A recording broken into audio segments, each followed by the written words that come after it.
সেখানে ঘুরো, কিন্তু তোমরা এই গাছের কাছে যেও না। ওয়ালা তাকরাবা হাদিহি শাজারা, এই গাছের নিকটবর্তী হও না।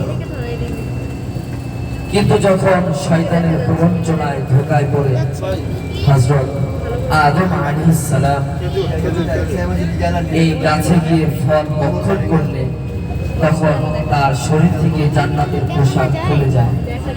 তখন আল্লাহ তাআলা আমাদের সকলের পিতা, প্রথম পিতা হযরত আদম আলাইহিস সালাম এবং মা হাওয়া আলাইহিস সালাম জান্নাত থেকে আসতে দেন দুনিয়ার মুখে, যেন আমাদের আশার আগমন ঘটে, বিকাশ ঘটে আমাদের।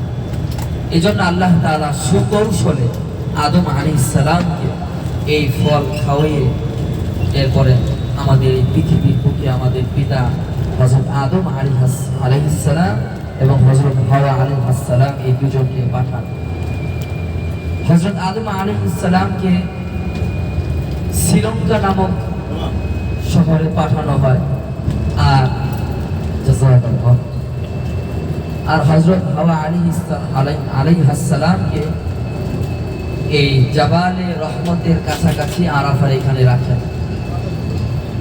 অথবা আরেকটি মত পাওয়া যায় যে দুজনকেই এখানে রাখা হয়, কিন্তু বিশুদ্ধ মত হচ্ছে হযরত আদম আলাইহিস সালাম তিনি শ্রীলঙ্কায় ছিলেন, আর হযরত হাওয়া আলাইহিস সালাম আরাফার আশেপাশে ছিলেন।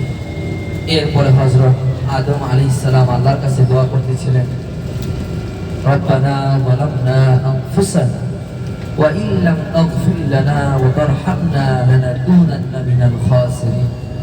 তাফসীরের কিতাব এর মধ্যে পাওয়া যায় হযরত আদম আলাইহিস সালাম এই দোয়া 1-2 বছর নয়, 360 বছর এই দোয়া করেছিলেন।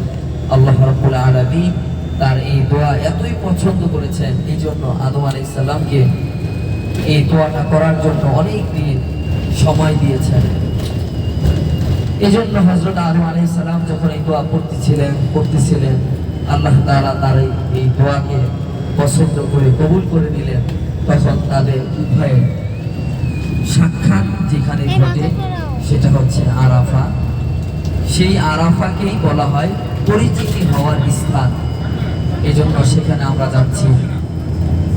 আর আরাফার পাশে রয়েছে জাবালে রহমত, যেখানে রাসূল সাল্লাল্লাহু আলাইহি সাল্লাম বিদায়ী ভাষণ দিয়েছিলেন। বিদায়ী হজের সময় বিদায়ী ভাষণ, সেই ভাষণ যে স্থানে দিয়েছিলেন সেটাকে বলা হয় জাবালে রহমত, রহমতের পাহাড়।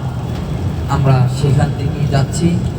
এরপরে আমরা আরাফার পরে মিনা, মুজদালিফা, যেখানে যতটুকু সম্ভব আমরা সেখানে থাকবো, অবস্থান করব।